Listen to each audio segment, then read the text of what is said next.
আসসালামু আলাইকুম। দারুণ একটা রান্না নিয়ে আসলাম আজকে তোমাদের জন্য। মরিচ চাইলা নিতেছি, ব্লেন্ডার করব। শুকনো মরিচ ভাজা মশলা দিয়ে টাকি মাছ রান্না করবো। যারা টাকি মাছ খায় না তারাও খাইবে, এত স্বাদ হয় এই রান্নাটা। একবার রান্না করেই দেখো। এখানে গোটা রসুন, পেঁয়াজ কুচি চাইলা নিতেছি, তেলে ভাজা নিতেছি। ভাজা এগুলো মরিচের সাথে ব্লেন্ডার করবো।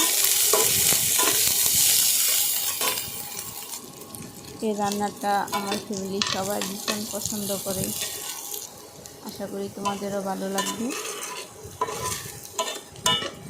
তোমরা আমার এই ফুল ভিডিওটা দেখো, যদি ভালো লাগে একটা লাইক করে দিও, সাবস্ক্রাইব করো।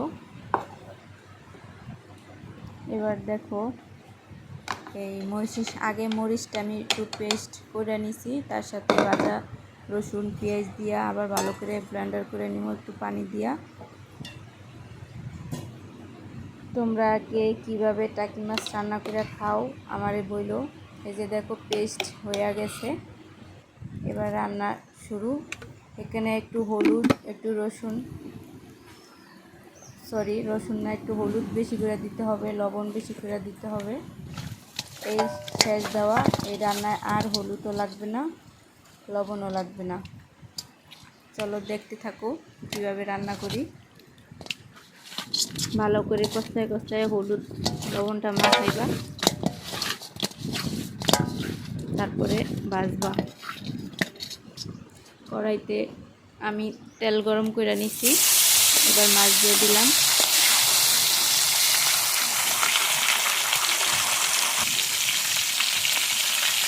মাছ ভালো করে ভাজা মাছের উপরে আমি সেই বাটা মশলাটা ডাইলা দিলাম। এখানে আর কিচ্ছু দেওয়া লাগবে না, হলুদও দেওয়া লাগবে না, লবণও দেওয়া লাগবে না।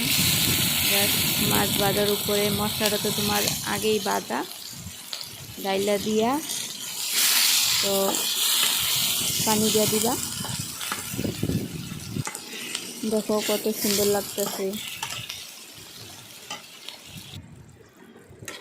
যারা খায় না টাকি মাছ তারাও খাবে যদি এভাবে রান্না করো।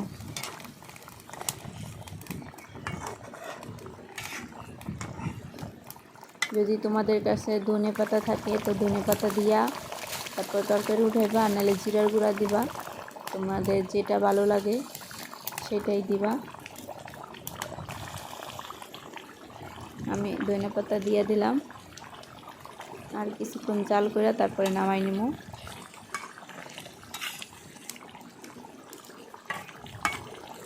আবারও বলছি, তোমাদের যদি এই রান্নাটা ভালো লাগে, কে কে এভাবে রান্না করে খাও তাও আমারে জানাইবা। যদি ভালো লাগে একটা লাইক করবা, সাবস্ক্রাইব করবা, ভালো লাগলে তাও জানাইবা। আজকে এই পর্যন্তই, পরবর্তীতে আবার নতুন কোনো ভিডিও নিয়ে আসবো তোমাদের জন্য। আল্লাহ হাফেজ।